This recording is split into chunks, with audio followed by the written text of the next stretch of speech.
Hey, what's up guys? In today's video, I wanted to go over the various armor types currently available to us in Fallout 76. I'll be going over the standard stats of each light armor, sturdy armor, and heavy armor variant. That way, if you're new to the game or just genuinely curious about each type, you can compare and contrast to figure out which one would work better for your playstyle or personal character aesthetic. These are the base stats, meaning the numbers are not boosted by the addition of mods or perks. I will be releasing a video going over all the mods for these armors at a later date. Just didn't want this one to be too long. With that being said, let's get into it.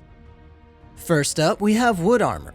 Wood armor is an interesting lightweight armor crafted out of the hardy timber of Appalachian trees. Wood armor is essentially a starter's light armor set with 6 grades all the way up to level 45. Level 45 wood armor has 57.2 damage resistance, 0 energy damage resistance, and 0 radiation resistance. Next is leather armor, accompanied by its other variants, sturdy and heavy. Leather armor is one of the many variants of leather armor finely crafted from tanned Brahmin hide. It has a ballistic damage resistance of 60 and an energy damage resistance of 129. The sturdy variant has a ballistic damage resistance of 89 and an energy damage resistance of 203, while the heavy variant has a ballistic damage resistance of 116 and an energy damage resistance of 264. Following up, we have metal armor, also accompanied by its other variants, sturdy and heavy. Metal armor is a crude suit of armor crafted into a protective suit by a blacksmith or a wastelander with a blowtorch. Metal armor is heavy, rugged, and can be readily manufactured from scrap like steel or aluminum, though it requires skill to make it an effective suit of armor that isn't a danger to its own wearer. It has a ballistic damage resistance of 131 and an energy damage resistance of 31.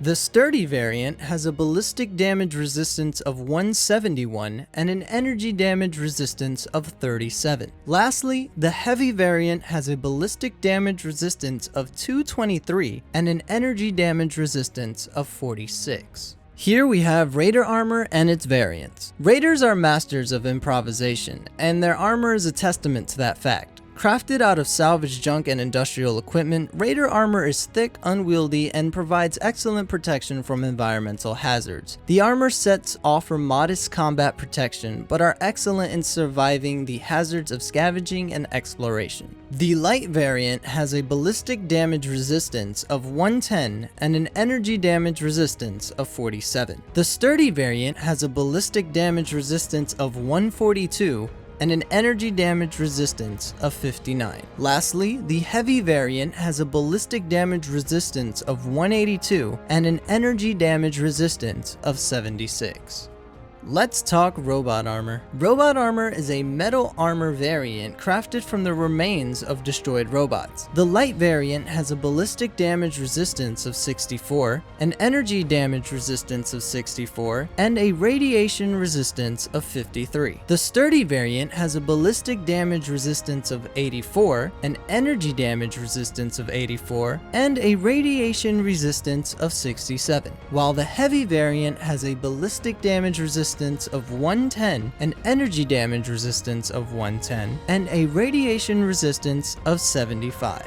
Next is the Trapper armor. Put together from the junk found across the mire, the Trapper armor is a resilient outfit built to withstand the elements and the corrosive influence of the corrupted wetlands. Trapper armor has the ballistic damage resistance of 88, an energy damage resistance of 54, and a radiation resistance of 88.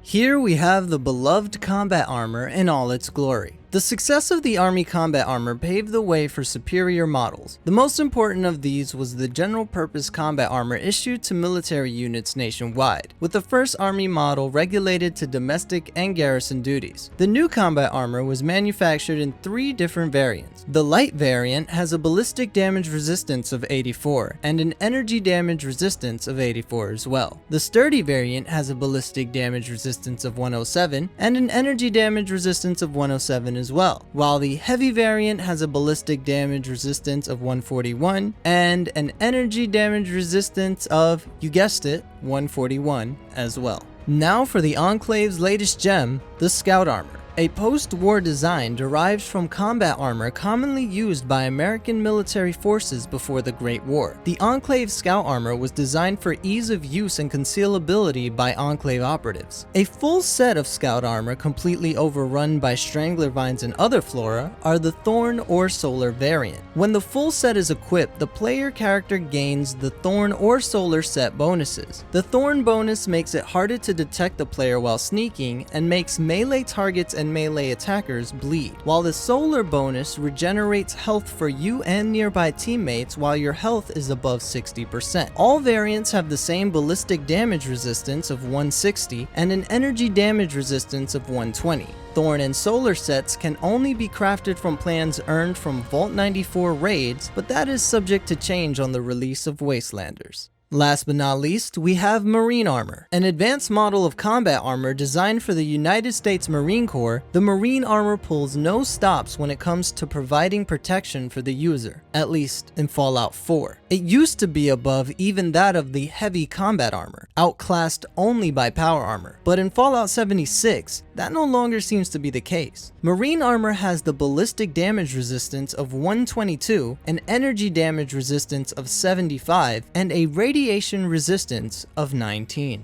Alright, so let's review all these stats. So it appears the armor with the most ballistic resistance is the heavy metal armor, leading with 223 ballistic damage resistance, which was a shock to me that it beat Marine Armor, which was one of the best armors in Fallout 4. Leading in energy resistance, we have the heavy leather armor with the stat of 264 energy damage resistance. When it comes to radiation resistance, the Trapper armor takes the gold, with a smooth 88 radiation damage resistance. Lastly, if we want to talk about which set is pretty balanced for each damage resistance category, I'd have to say it would be heavy robot armor. It provides a decent ballistic and energy damage resistance while also having the second highest radiation damage resistance. Honorable mentions go out to the Thorn and Solar Scout armor simply because of their set bonuses and possible legendary effects that may roll for them when crafting. And that about wraps up this video. It was really interesting to see that a lot of these stats aren't the same as the previous Fallout game. I was surprised to see that heavy metal armor would have a higher ballistic damage resistance than Marine Armor, and that heavy leather armor would have such a high energy resistance. Let me know in the comments section if some of these stats threw you off as well. Will you be trying to farm for a different set now? Like I stated at the beginning, I will be doing a separate video going over all of the mods for these armors and explaining what they do like I've done for the power armor mods in the past. And as always, if you found this video to be informative or enjoyable in any way, don't forget to like and subscribe if you aren't already for more Fallout 76 content like this in the near future. And until next time guys, peace.